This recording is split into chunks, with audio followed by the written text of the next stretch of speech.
The Place Where Nothing Is Real. Stories by M.A. Katz-Savoy. Copyright 2014, MLMC, Gothic and Maine. Hammerman. I fucking hate this school. As soon as the words were out of his mouth, Mike realized that he was so angry that it was palpable. He could have sworn that he literally had a bad taste in his mouth. He slammed the door shut behind him and went into the kitchen. He slammed his book bag down onto the table as hard as he could. He had actually wanted to throw it across the room, but once he had it in his hands, he realized that had he done so, he would have had to retrieve it, and if it had fallen behind something or even just landed with the strap hanging down, it would have become an ordeal for him. His day was bad enough as it was. Fighting back tears, he wheeled himself into his bedroom and sat up to his work desk. He knew he needed to get started on his research paper for his safety engineering class, but first he needed to do what he jokingly called woodwork. Or at least that's what he told himself it was called, since he took few people into his confidence. In his situation, one couldn't be too careful. Oh, people were friendly enough to you when you were wheelchair-bound, but most of them looked down on you, literally and figuratively. And if you were a person who spoke your mind, well, they just thought that you were annoying or a curmudgeon or something. It was like everyone else had a right to be angry but you. He opened the desk drawer and felt around inside, grabbing the first plastic container that his right hand ran across. Taking it out, he realized that it contained roofing nails, no better than tacks for his purposes. He set it aside and felt around some more, pulling out a second container which contained finishing nails. He had used these when he'd wanted to tack shut a window after deciding he'd had enough of the outside world one day. He realized halfway through that it made no sense, so he ended up just pulling them out anyway. He reached his right hand further back this time and felt a cardboard box.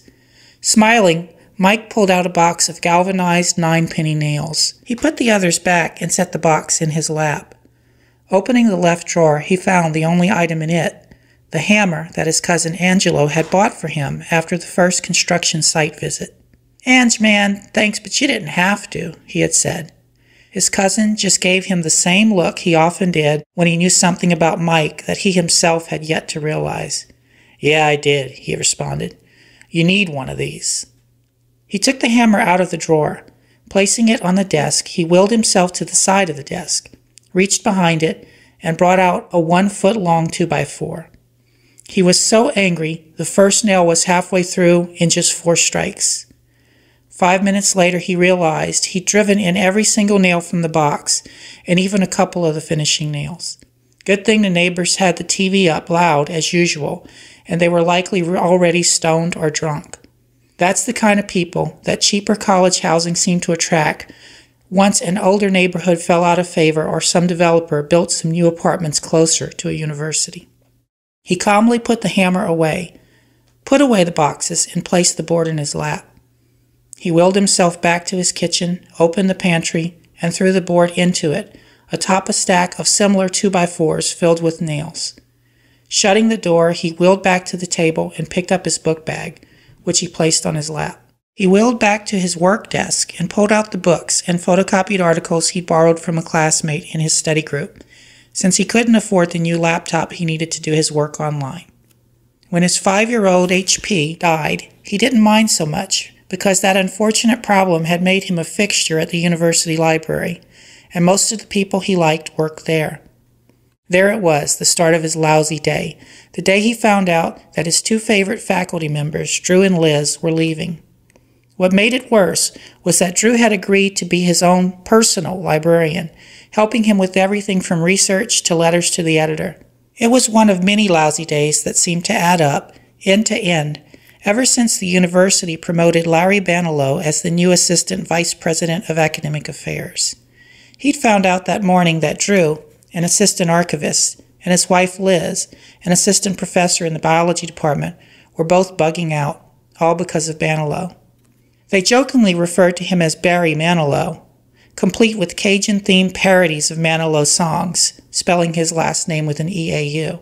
It didn't help that Banilo had a crony who happened to be one of Mike's biggest problems, since he was vice president of student affairs and therefore oversaw issues with disability services. B. Allen Jackson, who Mike hated with a vengeance and called B.A. Jackass, was the kind of man he couldn't help but hate. He'd sit in Jackass's office and wonder what kind of serious administrator has his desktop computer in a corner and didn't have a single file on his desk, ever.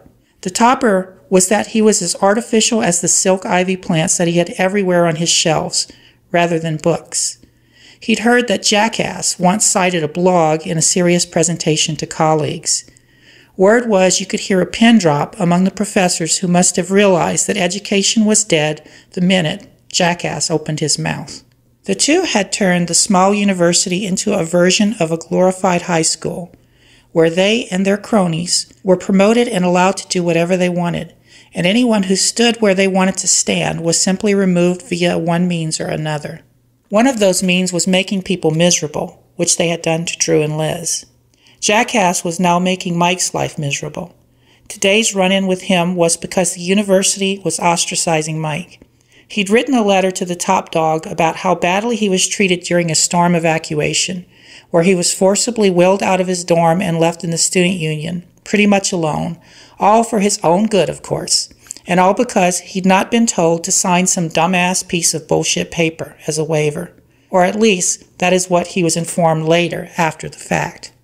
When he complained in a letter that his wishes were ignored, rather than apologize, Jackass sent a letter with a veiled threat, accusing him of being the troublemaker and stating that the school could launch a full investigation.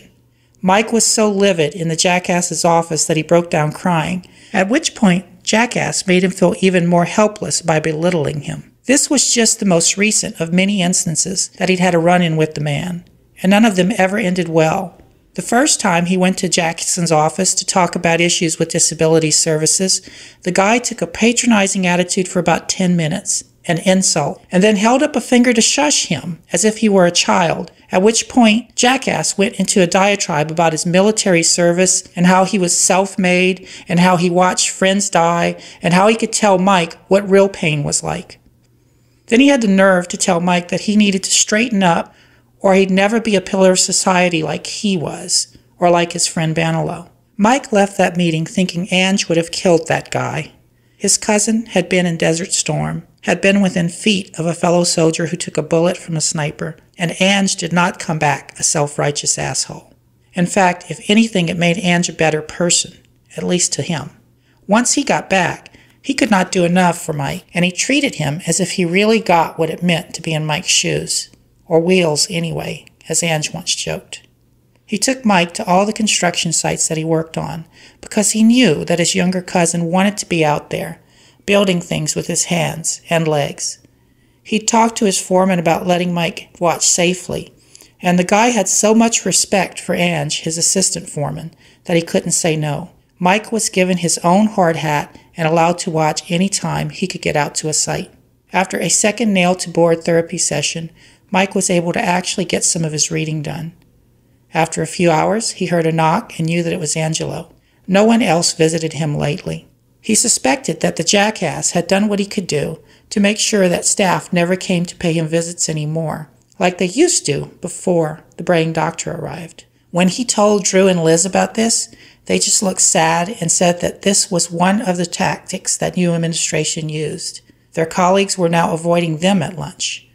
Those that remained friends with them usually found themselves apologizing for the turn of events. Drew was pretty astute and figured out quickly that Banelow's rise to power happened about the time that his aunt gave about $1 million to the university. Drew called it pay to play and said it probably was typical of the new university mindset. What it meant was that Banelow, and Mike later figured out Jackson, were part of an old boy nepotistic system. The big dog and bigger dogs on the board and in state government looked the other way, as usual. What can you do? Drew and Liz said when they told him they were leaving. He wheeled over to the door and let Angelo in. His cousin looked around and immediately walked over to the pantry and closed the door, after lightly kicking aside the board that was holding it open. Some things are hard enough to contain, Mike. You need to make sure you close that up better, or those nailed-up boards are going to fall out and hurt someone. Probably you. Mike just turned his wheelchair and headed for the stove. "Let me start a pot of coffee," Mike said. Angelo walked over to the gallery, singing "Rose and Valerie," screaming from the gallery under his breath. Mike responded with a staccato, "Ha, ha, ha."